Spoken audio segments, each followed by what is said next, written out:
सैनिक संघटनेनं इंग्लिश शाळांच्या टेक्निकल स्टॉप बद्दल प्रश्न उपस्थित केलेला आहे. त्या अशा शाळा, इंग्लिश माध्यमांच्या शाळा आपल्या कार्यक्षेत्रामध्ये किती आहेत, आपण त्या शाळेला केव्हा भेट दिली होती आणि ते पत्र दिले त्याच्याबद्दल आपण काय कार्यवाही केली, कंधारची जनता, जिल्ह्याची जनता त्या प्रश्नाकडे जिव्हाळ्यानं बघते. आपण प्रश्न कसं सांगणार आहेत महाराष्ट्राला? जे आता जे आपलं पत्र आलं होतं त्या संदर्भात मी आपल्या केंद्र प्रमुखांशी विचार विमर्श केलेला आहे आणि आपल्या आता सध्या 10वी-12वीची परीक्षा आजपासून सुरू झालेली आहे. तर आपण 18 तारखेपर्यंत आपल्याला पूर्ण तालुक्यामध्ये आपले जे इंग्लिश स्कूल शाळा आहेत त्यांना आम्ही केंद्र प्रमुखांमार्फत चौकशी करून त्यांचा सर्व अहवाल आम्ही घेणार आहोत आणि घेऊन आपण वरिष्ठ कारवाईचं मी मार्गदर्शन घेऊन आपल्यापर्यंत मी कळवणार आहे. सर, आपल्या कार्यक्षेत्रामध्ये कंधार शहरासह कंधार तालुक्यामध्ये अनेक इंग्रजी माध्यमांच्या शाळांचं पेव फुटलेलं आहे. अशीच लुटमार पालकांची होत आहे, विद्यार्थ्यांची होत आहे. काय घ्यायचं तर आमच्या शाळेनं दिलेलंच ब्रँड घ्या असं विद्यार्थ्याला कंपल्सरी केलं जातंय. या माध्यमाबद्दल किंवा या विचारसरणीबद्दल आपल्याला आतापर्यंत काही अवगत होतं का? आणि नसेल तर का झालं नाही?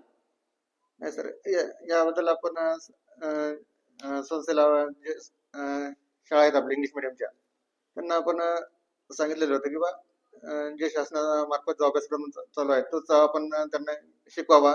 विद्यार्थ्यांना जे आपले ग्रामीण भागातले विद्यार्थी आहेत तिथे घडावेत यासाठी शासनाने सुद्धा त्यांना परिपत्रक दिलेलं आहे आणि आपण सुद्धा सूचना केलेल्या आहेत आणि आमचे केंद्र प्रमुख वारंवार तिथे भेट देतात आणि या संदर्भात जी चौकशी आहे ते आपण पूर्णपणे या 8 दिवसामध्ये करून आपल्याला अहवाल देण्यात येईल पूर्ण. सर, आपण केंद्र प्रमुख भेट देतात असं या ठिकाणी मीडियाशी बोलताना नमूद करत आहात, पण काही शाळांमध्ये टेक्निकल स्टॉप मध्ये जे शिक्षकांचं क्वालिफिकेशन लागतं, उदाहरणार्थ BA BEd असेल, BSc BEd असेल, असे शिक्षक किती संस्थेमध्ये बनले आहेत आणि तशी माहिती आपल्याकडे प्राप्त आहे का? प्राप्त नसेल तर का प्राप्त नाही? नाही सर, आपल्याकडे ती माहिती प्राप्त नाही. शाळेवर माहिती प्राप्त असते ते इंग्लिश मिडियमची. तर ते आता या चौकशीमध्ये आपण पूर्ण डिटेलमध्ये किती स्टॉप भरला त्यांनी, त्यांचं क्वालिफिकेशन काय आहे पूर्णपणे आपण चेक करणारच आहोत त्यांचं आणि कशा प्रकारे ते शिकवतात आणि काय काय करतात पूर्ण आपण या दिवसामध्ये आपण करून आपल्या दोषी आढळणाऱ्या संस्थेवर काय करणार आहात PO म्हणून आपण? जे दोषी आहेत त्याच्यावर आपण कारवाईचा आपण प्रस्ताव आपण नांदेडला आपण जिल्हा परिषदेला पाठवणारच आहोत आणि जे वरिष्ठ आता जे त्यांच्यावर ऍक्शन घेतील ते आपण पाहूया. पालकांमध्ये चर्चा आहे, संबंधित शाळेचे वरिष्ठ कार्यालयातले अधिकारी, त्याच्यात BO ऑफिस असेल, BDO ऑफिस असेल, जिल्हा परिषद असेल, हे त्यांची पाठराखण करतात, डोळेझाक करतात. या प्रश्नासाठी जनतेला आपण काय सांगणार? नाही सर, पाठराखण असं कोणी करत नाही, हे चुकीचं आहे. पालकच आता त्या इंग्लिश स्कूलकडे त्यांचा कल आहे जास्त. ग्रामीण भागामध्ये आपल्या आता सर्व जिल्हा परिषद सर्व शिक्षण फ्री मध्ये आहे, सर्व पाठ्यपुस्तक फ्री आहेत, गणवेश फ्री आहे, सर्व आहे.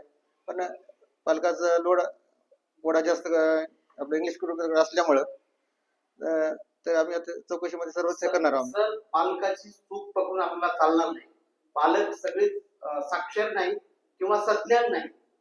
आपला विद्यार्थी, आपलं पाल्य घडलं पाहिजे, प्रत्येक पालकाची भावना असते.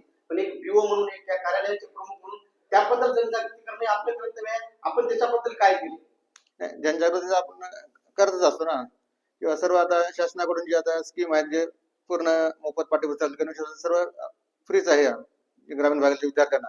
आणि शहरामध्ये आता इंग्लिश स्कूलच्या बद्दल बोलतो, इंग्लिश स्कूल बद्दल बोलतो, तिथं मुलांनी जाऊ नये याबद्दल आपण काय कार्य पालकांमध्ये जनजागृती केली?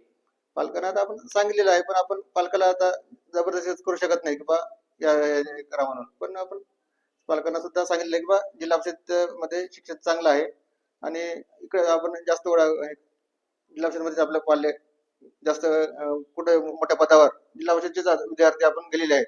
पण आता पालकाचा ओढा जास्त इंग्लिश स्कूलकडे आहे, त्याच्यामुळे थोडस तरी आपण बघू, आता पालकाला अजून जनजागृती करू आपण.